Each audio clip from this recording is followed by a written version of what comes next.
Assalamualaikum warahmatullahi wabarakatuh.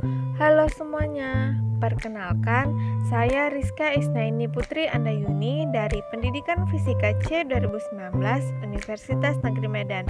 Nah, kali ini saya akan membahas materi mengenai Computer Based Instruction atau CBI, atau yang biasa kita kenal dengan pembelajaran berbasis komputer dan model simulasi. Nah, yuk masuk ke materinya. Pembelajaran berbasis komputer merupakan sebuah pembelajaran yang menggunakan komputer sebagai alat bantu. Melalui pembelajaran ini, bahan akan disajikan melalui media komputer, sehingga proses kegiatan belajar mengajar menjadi lebih menarik dan mampu meningkatkan motivasi belajar peserta didik. Nah, pembelajaran berbasis komputer ini memiliki beberapa kelebihan, di antaranya meningkatkan motivasi siswa, materi dapat didesain lebih menarik dan beragam, memberikan kesempatan kepada siswa menyelesaikan masalah sendiri, memberikan pengalaman atau praktek latihan secara langsung, dan yang terakhir dapat dijadikan sebagai sarana untuk pembelajaran yang bersifat individual atau individual learning, sehingga dapat meningkatkan perhatian dan konsentrasi siswa. Namun, pembelajaran berbasis komputer ini juga memiliki beberapa kelemahan, di antaranya modal awal investasi relatif mahal. Guru atau instruktur yang tidak memahami penggunaan komputer akan kesulitan, sehingga harus menyewa operator atau tenaga lain ahli komputer. Interaksi guru atau instruktur dengan siswa menjadi berkurang, sehingga kurang dapat membangun sikap dan karakter. Dan yang terakhir, masalah compatibility antara hardware dan software. Penggunaan sebuah komputer biasanya memerlukan perangkat keras dan spesifikasi yang sesuai. Perangkat lunak sebuah komputer seringkali tidak dapat digunakan pada komputer yang spesifikasinya tidak sama. Nah, selanjutnya, materi mengenai model simulasi.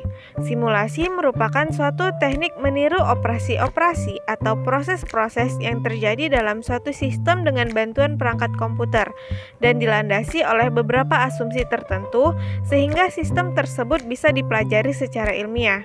Nah, model simulasi pada dasarnya merupakan salah satu strategi pembelajaran yang bertujuan memberikan pengalaman belajar yang lebih konkret melalui penciptaan tiruan-tiruan bentuk pengalaman yang mengikuti suasana sebenarnya dan berlangsung dalam suasana yang tanpa resiko. Model simulasi adalah model CBI yang menampilkan materi pembelajaran yang dikemas dalam bentuk simulasi-simulasi pembelajaran dalam bentuk animasi yang menjelaskan konten secara menarik, hidup dan memadukan unsur teks, gambar, audio, dan paduan suara yang serasi dan harmonis. Secara umum, tahapan materi model simulasi adalah sebagai berikut: pengenalan penyajian informasi, pernyataan dan respon jawaban, penilaian respon, pemberian feedback tentang respons, pembetulan segmen pengaturan pengajaran, dan yang terakhir adalah penutup. Nah, pada model simulasi juga terdapat klasifikasi model simulasi. Pada dasarnya, model simulasi dikelompokkan dalam 3 dimensi, yaitu yang pertama model simulasi statis dengan model simulasi dinamis. Model simulasi statis digunakan untuk mempresentasikan sistem pada saat tertentu atau sistem yang tidak terpengaruh oleh perubahan waktu. Sedangkan model simulasi dinamis jika sistem yang dikaji dipengaruhi oleh perubahan waktu.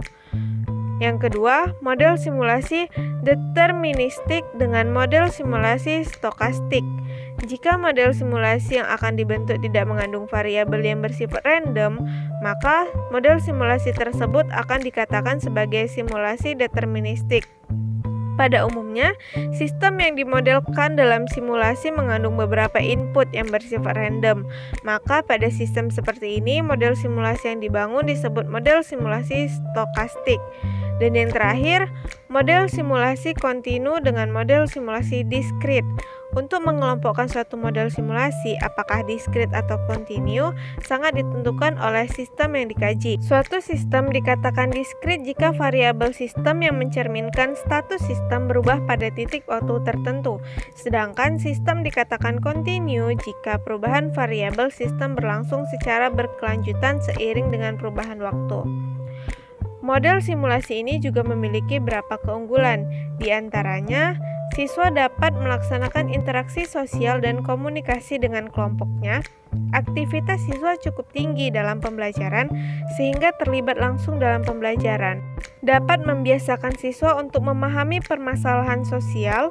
Hal ini dapat diartikan sebagai implementasi pembelajaran yang berbasis kontekstual.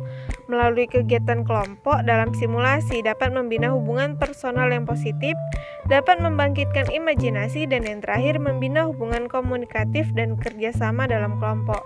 Namun, model simulasi ini juga memiliki beberapa kelemahan, di antaranya relatif memerlukan waktu yang cukup banyak, sangat bergantung pada aktivitas siswa, cenderung memerlukan pemanfaatan sumber belajar, dan yang terakhir, banyak siswa yang kurang menyenangi simulasi sehingga simulasi tidak efektif. Nah, sekian yang dapat saya sampaikan mengenai pembelajaran berbasis komputer dan model simulasi. Semoga apa yang saya sampaikan dapat bermanfaat untuk kita semua. Sekian dan terima kasih. Wassalamualaikum warahmatullahi wabarakatuh.